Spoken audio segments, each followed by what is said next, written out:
আর এসে একটা জিনিস দেখলাম যে একজন এখানে সালাত আদায় করছে, সালাত শেষ হয়ে গেছে। আমি অবশ্যই ওনার কাছে যাব, গুড়ি গুড়ি পাই যে উনি কি বলে। ওনাকে আমি প্রশ্ন করবো কিছু, দেখি উনি কি জবাব দিতে পারে। কি কি বলে শোনা যাক।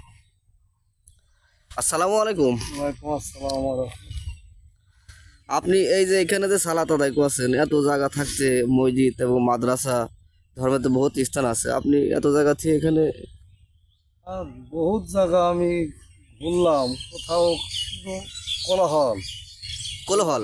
কোলাহল বাজার ঘাট মসজিদ মাদ্রাসা কোথাও যে আমি নিরিবিলি একটু জঙ্গলটা আমার ভালো লাগে জঙ্গলে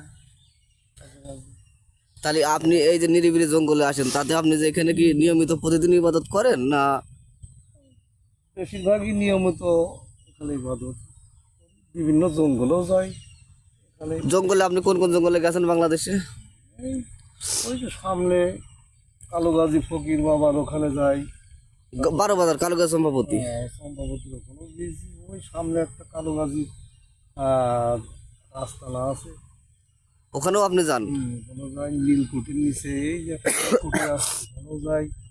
আচ্ছা, আপনি যে এই এই যে ইবাদতটা আপনি যে এখানে এসে করেন, আপনার মূলত উদ্দেশ্য কি? আপনি তো বহুত জায়গায় ইবাদতের স্থান আছে, এখন এখানে কি আপনি আল্লাহর খোঁজে আসেন না নিজের পবিত্রতা অর্জন করতে আসেন? কোনটার আপনার দ্বিধাবোধটা কি? কোন? আমি আল্লাহর খোঁজের জন্য নীরবে জঙ্গলে জঙ্গলে আমি কোথাও টাউন বাজারে হাট বাজারে মসজিদ কোথাও আমি পাচ্ছি না খুঁজে।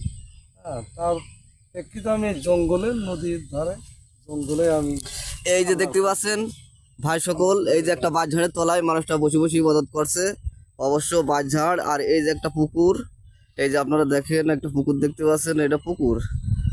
এই পুকুরটা কি আপনারই? পুকুরটা আমি সরকারের কাছ থেকে নিয়ে এখানে একটু চাষবাস করি। ও, আপনার পেশা কত কি? পেশা পেশা আগে একটা সার্ভিস করতাম, এখন সেটা তো বাদ দিয়েছি। চাকরি চাকরি বাকরি করতেন? ও আচ্ছা। আর এখন মালিকের খোঁজে আমি দিশাহারা। মালিকের খোঁজে আপনি দিশাহারা হয়ে গেছেন, কোথাও খুঁজে পাননি, যার জন্য আপনি জঙ্গলে চলে এসেছেন। আচ্ছা, আমরা তো কোরআনে দেখেছি যে আল্লাহ তো মাটির ভিতরে থাকে, তা আপনি কিভাবে মসজিদ মাদ্রাসা গির্জাঘর ফেলে দিয়ে আপনি জঙ্গলে খুঁজছেন? ভিতর ভিতরও পরিষ্কার করতে পারছি না, যার প্রেক্ষিতে জঙ্গলের মধ্যে একটু পরিষ্কার হয় কিনা ভিতরে যে খুঁজবো ভিতরে জঙ্গল। তাহলে ভিতরে আমাদের কি ময়লা মাটি আছে বিধায় কি আল্লাহ কি মানে আমাদের ভিতরে আবিষ্কার হচ্ছে না, না আমরা জাগ্রত করতে পারছি না? কোনটা? আমাদের ভিতরে হিংসা অহংকার ক্রিমিনাল বিভিন্ন রকম দোষ ত্রুটি